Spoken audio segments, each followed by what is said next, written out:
if you're coming from more of a technical or a functional role and expertise, is you have to understand the business and the domain and the customers that you are serving. The role requires a combination of tech and business skills, and that's not an easy combination. If you want to be more global, you actually need to be more local. It's not just about the abstract notion of the customer. To really deliver, you have to be local. What scares you with AI?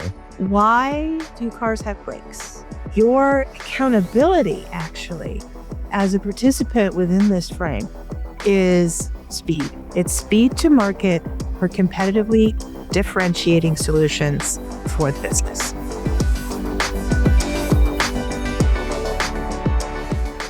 Hi, everyone. This is Prat Moge, welcoming you back to the next episode of the AI Data Fabric podcast. I am super excited this Friday to welcome Kjersten Moody. Welcome, Kjersten.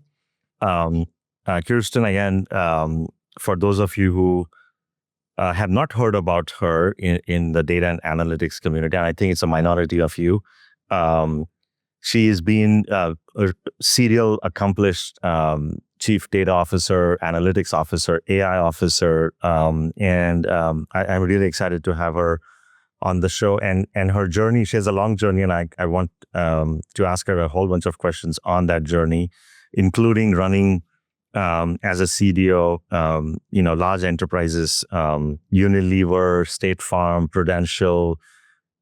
Forget me if I'm probably missing one or two more. He's most recently, she's at Insight Partners, also again guiding where this industry and the market's going in terms of data and analytics. Also want to hear more about that and more. So Kjersten, really excited to have you on the show. Thank you. Excited to be here. It's my honor. Thank you. So Kjersten, first off, you are, I think you're sort of the shining example of folks who figured it out and figured out the challenging role of running data, running analytics, helping do the AI transformations in the business. I'd love to ask you questions that help sort of flesh out do's, don'ts, so that we can actually have some practical tips for the peer group, either aspiring CDOs, enterprise leaders, also the business leaders who are looking and hearing about AI, and they have a lot of questions on how do you actually transform. So maybe we start at first with where did you grow up? What was how did you get into this line of work? What was the professional training? If you could start there. Yeah, happy to. Thank you. Thank you very much for having me today. So, my professional training actually has nothing to do with my sort of career path. I'm trained as an economist out of the University of Chicago, and originally thought that I would be entering into either the foreign service or banking. And when I graduated, we were right at the very beginning of what today we would sort of brand as digital transformation, but this was in the .com era. So ended up actually working in consulting, which was a small regional consulting firm based out of Chicago, working with a variety of mid-market, large enterprise clients to take that first generational leap of digital transformation. So taking processes from paper and building out sort of the new definition of process and how you could use computers and digital technology to make that more efficient in some way. And so that's really how it all started. But you had a quantitative background because of the econ quantitative background. Yeah. And then you started in consulting, which meant you needed to talk to business and figure out what Exactly. And then I really learned the programming part of it, the software part of the skill set on the job. So it's an unusual career path. But I think as I'm sort of into it, it's been incredibly beneficial to have had a quantitative but not technical formal training, and then these amazing professional experiences, formative professional experiences in the technology, in working with the business. And, then having over the last, 15, 20 years or so, roles that have really required the merging or the blending of those two types of training. So first part of your career was in Thomson Reuters, in Unilever, right? What is the sort of the takeaway when you are in industries like CBG or retail? Like what's the, particularly as you think about as a CDO and analytics, I mean, these are typically very fast, like, intense, fast paced, analytics really matters. It's the business. What were the takeaways and learnings there that are worth sharing with the audience? Yeah, it's a couple of key takeaways. So and I think in both companies, in any company really, sort of the number one thing to always keep at the forefront of the mind if you're coming from more of a technical or a functional role and expertise is you have to understand the business and the domain and the customers that you are serving. It's not a super cool technical playground. It's actually a business where the work you are doing needs to be driving some portion of that business in measurable ways. That is the number one lesson anywhere. Unilever, if I can kind of double click on that for the second, is a massive global business. Really beautiful business, actually, but it is truly massive.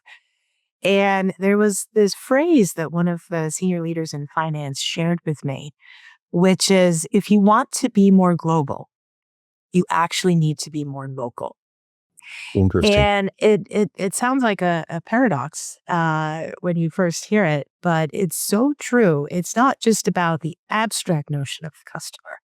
To really deliver, you have to be local and respecting the needs of that local customer to understand how to apply your technical skills to move the needle for the business and for the consumer groups that you're serving, right? So it was a very important lesson, actually, in what does it really mean to serve customers kind of in their context, not in your context as an AI leader or as a global leader. When you think back on the Unilever journey, is there like an example that stands out to you in terms of like, wow, that was an interesting or a challenging problem that or maybe something didn't work and then there was like a learning from that? Anything that sort of stands out in terms of uniqueness or impact or the challenge involved? So it was a magnificent role in that. Yes, right. Pretty much everything in the portfolio has a good story attached to it. There's one that stands out in particular because it was a very stark and good example of the power of data. So in Southeast Asia, we were working on distribution routes. And we had incredibly rich data from our own systems. And um, and then what we did is we took cell phone data.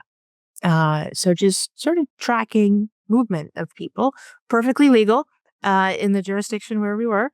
And we were able to blend that with the internal data that we and had insights, very simple insights around how people were moving relative to how we were moving our product for restocking and so forth.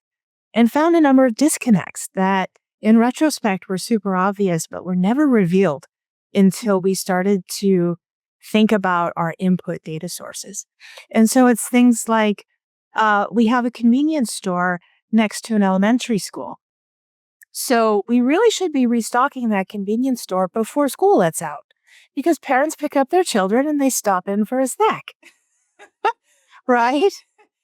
And and the mix in this particular convenience store really should be optimized for, kindergarten through grade 5, not adult workers coming off a night shift, right? So very powerful insights that turned into a 4% overall sales uplift in that geography where we were testing it.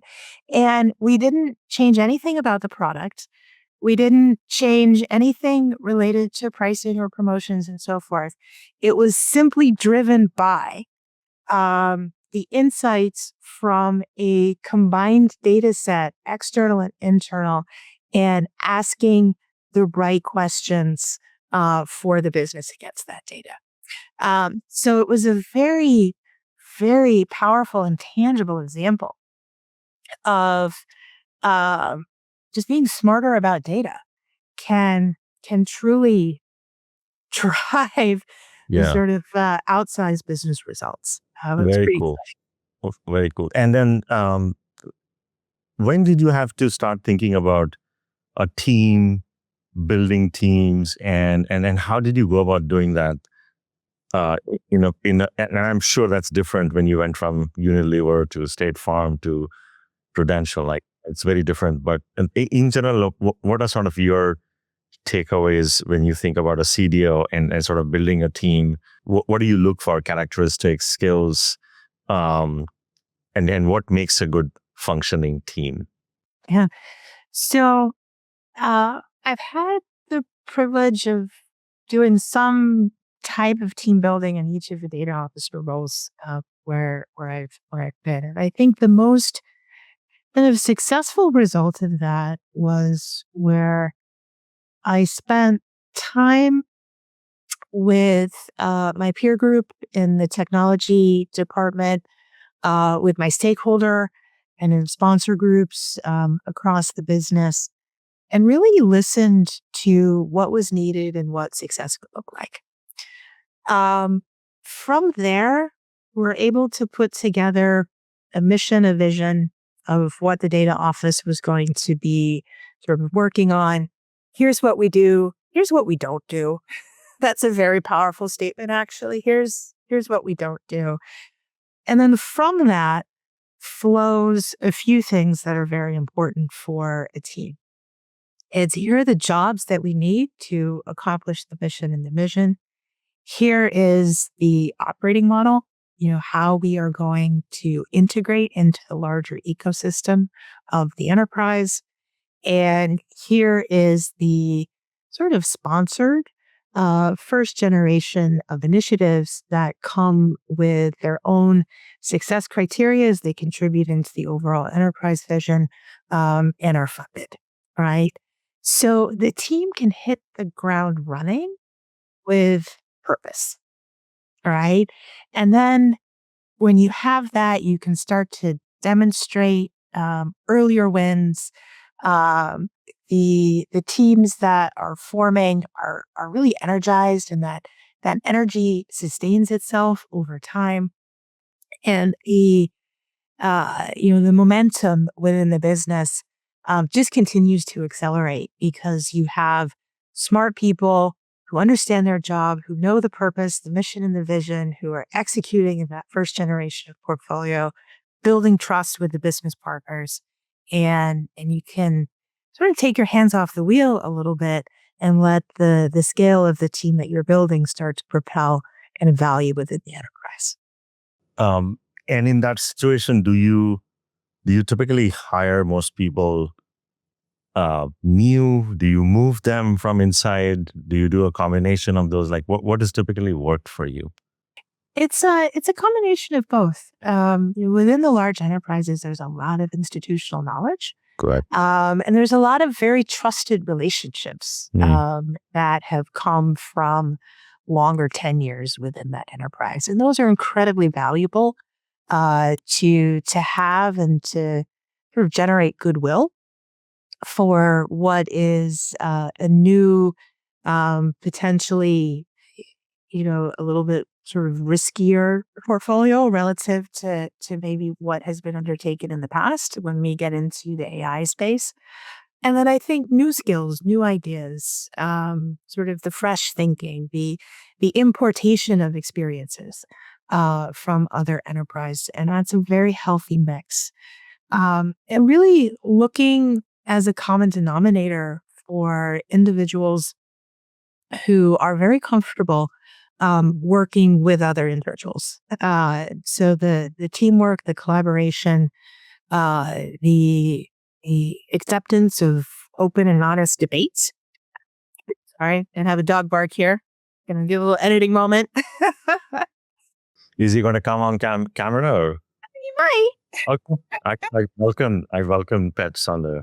Are you coming? Here he is. What's his name? This is Tiny. Oh, that he's going back to his bed. okay. All right. So he's our Great Dane. That is good. I would do want to get him on the camera before we get done. Sure. Absolutely. Yeah. So you brought up teamwork that like obviously is like super important. What is your frustration when you look at like is there any common frustration when you look at like across these places where you're like, if I had this, I would have gone faster, or I would have taken the risk out, or I could have sold this better to like anything that where, I mean, you've been super successful. Don't get me wrong, but I'm just like curious on directionally, do you feel like there is something that like a drag that holds people back? So there's two things. I mean, if I translate your question, if I had a magic wand, what would I change? That's right. And I joke my magic wand got lost in the mail like 30 years ago. It still hasn't arrived. But in the event it were to arrive, what would I change? It's really two things. The first is in American business, but it is sort of observable, I think, globally. But in particular in American business, we're very nice in certain ways, but it can translate into a passive aggressiveness, right? So there's agreement in the meeting, and then there's non-agreement in the behaviors after the meeting. I think I would much rather have the open and honest debate where we can arrive at what we're going to do, and the behaviors match that conversation. So. And then the second thing is as it relates to the business strategy at an enterprise level or at a P&L level.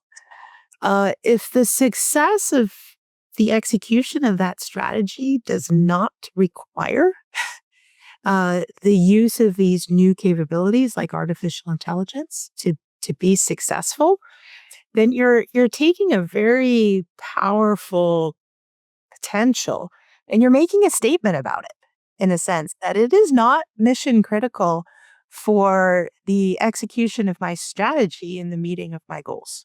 Right. Right. So for all the words that we might say about it, the incentive structure does not require the larger enterprise to figure it out and go through the culture change of bringing AI into the daily ways of working. And I don't necessarily think that's intentional. It's just that sort of the strategy hasn't always taken that next leap to require the power of data and AI in order for it to be successful. Do you feel AI is changing that, Kjersten, where just by the fear of like the FOMO, kind of driving this idea of like, oh, I need to have AI in my, how come I'm not having it? And then you ask this question of like, what could I do with AI? Exactly.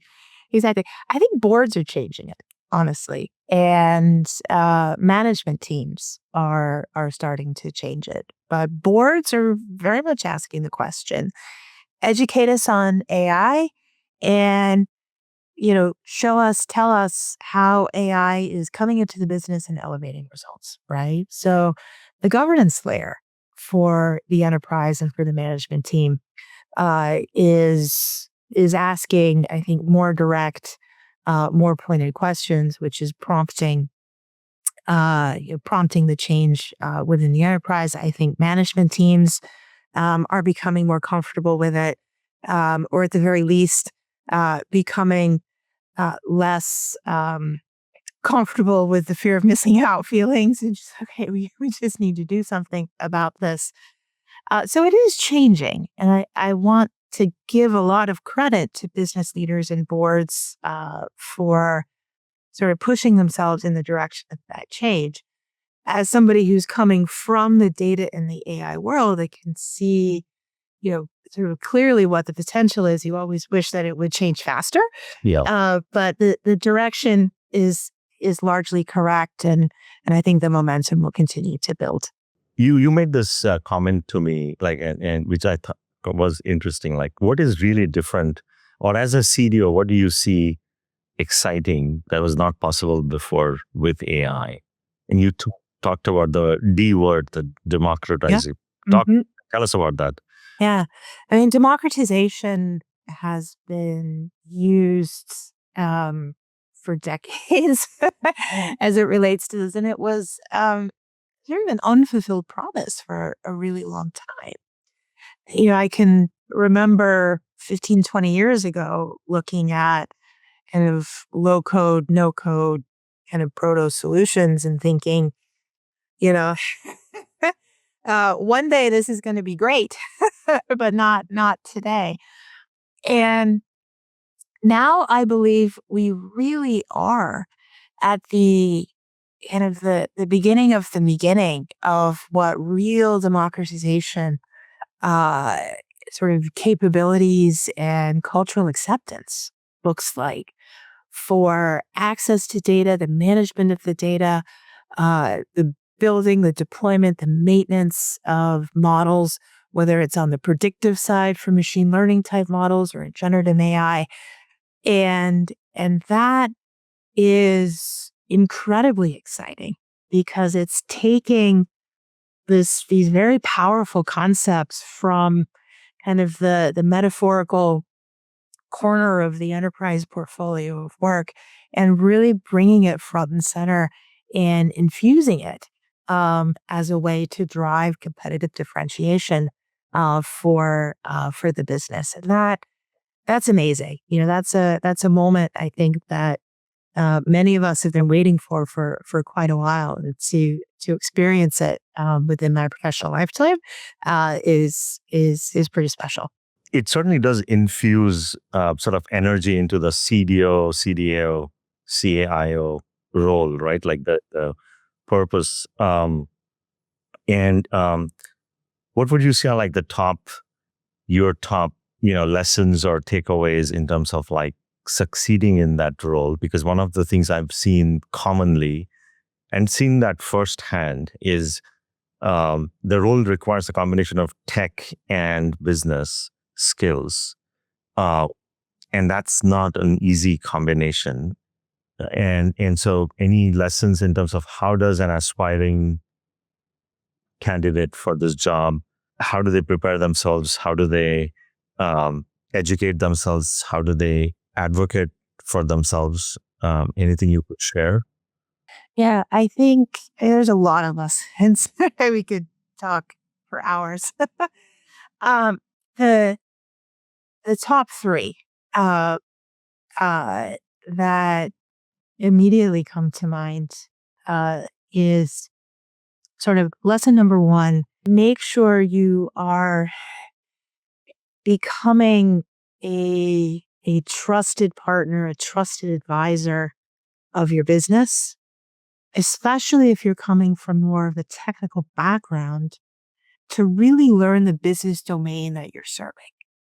So you're not sort of speaking your language to the business, you're speaking business language to the business. And that is an unlock for integration of the capability and the potential that data and AI represent, to infuse that into the business strategy and really have business leaders willing to go on the journey with you.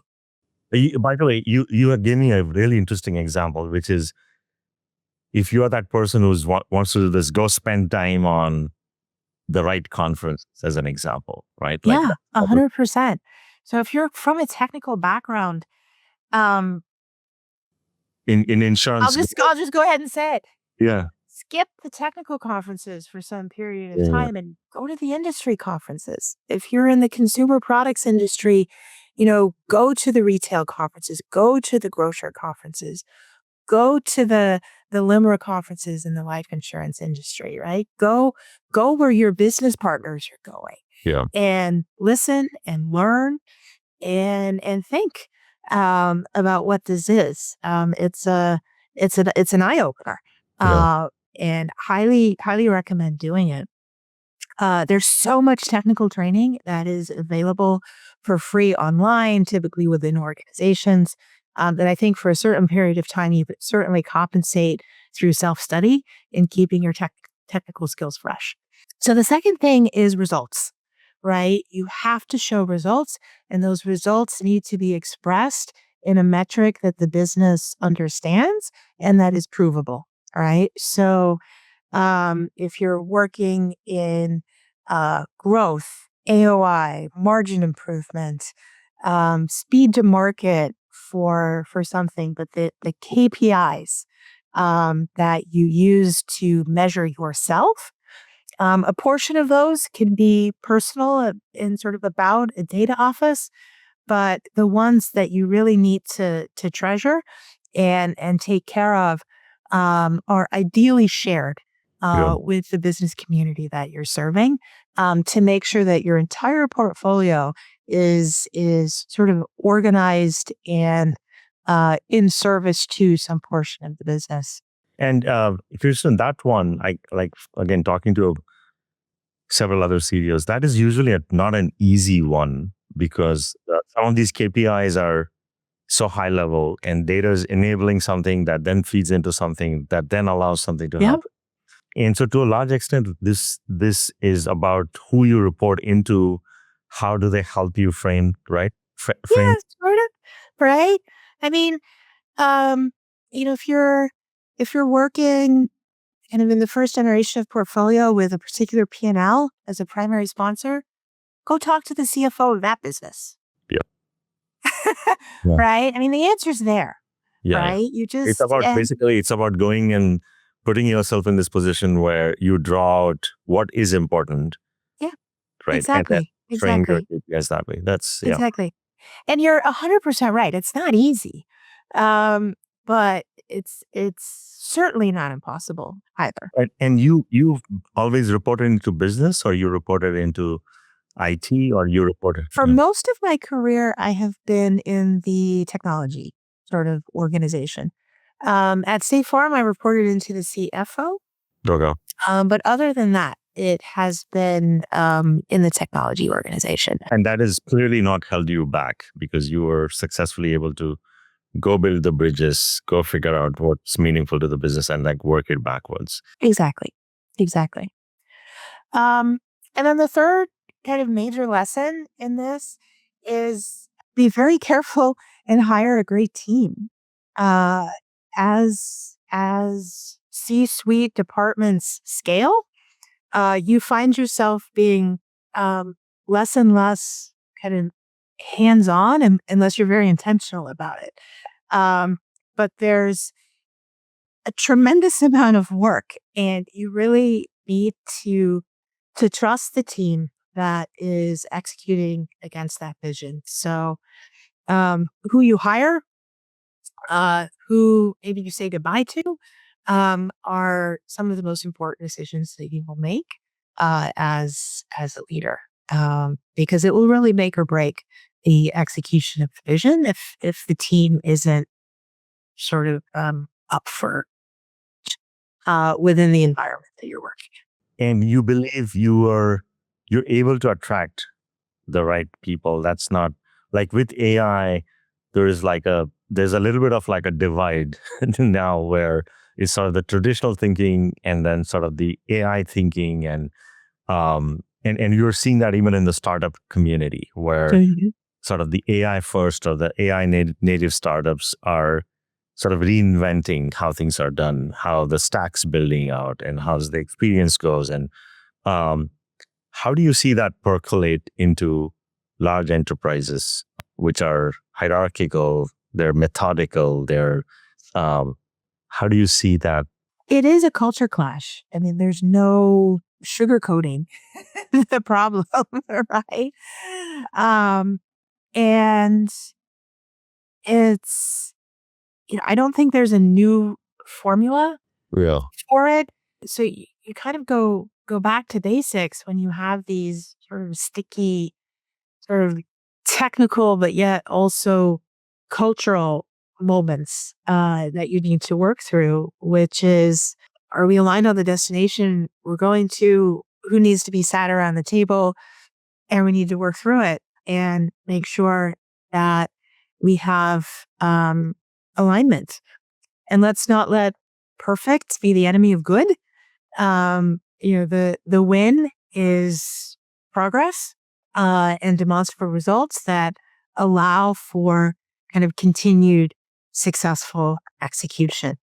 Um, and it's about kind of what, it's about why, it's about understanding how we're going to start this pivot, and then the upskilling, the reskilling, the purpose, the energy of the teams that need to do the engineering work, which is an incredibly heavy lift. So it's a leadership moment, I think, and the enterprises that are making that pivot faster than others. I think if you look inside, you will find the animated sort of trusted leaders who are helping the large organizations make that pivot faster. And it comes the board CEO down. Ideally, yes. Ideally, yes. Right? Ideally. We talked about what scares you with AI, and then so how do you sort of blend that into speed? And you had some very interesting analogies. Please share that with the audience. So a colleague at State Farm shared this phrase with me. He said, Kjersten, why do cars have brakes? That's sort of a puzzling question. And the answer is actually cars have brakes in order that you can go fast. And imagine how fast you would feel comfortable driving if your car had no brakes. You would probably never go more than 1 or 2 miles an hour, and you would certainly never go downhill. Right? And you would probably prefer the horse over the car if the car had no brakes. That is an effective analogy, I think, for governance. Right? Governance is a frame of reference within which teams and the enterprise needs to execute. And it is, governance with the philosophy of why do cars have brakes? Well, it's so that they can go fast. It's here's your frame of reference. And so long as you're within this frame of reference, which is clearly defined and it's easy to understand, sort of the do's and the don'ts, and it's well provisioned with the tools to help you go, then your accountability actually as a participant within this frame is speed. It's speed to market for competitively differentiating solutions for the business, right? And we sort of get out of the way. Super. So I think that's the philosophy for governance right there. So it's really well put. I think it's a very interesting way of looking at it. So any other thoughts, things you would like to share with the audience? And then I know you're on to a new thing with Insight. That sounds super exciting. What sparked the thing there? What was behind? What's the mission? Yeah. So Insight Partners, phenomenal investor in this space, just really a top flight institution. And I agree, by the way. Yes. Fantastic. So have really had the privilege of working for the last few months as their CDAO in residence, where I've had the opportunity probably the most exciting part of it actually is the opportunity to work with portfolio companies on a very wide variety of topics that are helpful to that portfolio company. So it's really an open agenda when we first meet, and then we start to fill it in and paint the picture of how to partner and really drive benefit within the portfolio for insights. So it's a phenomenal team.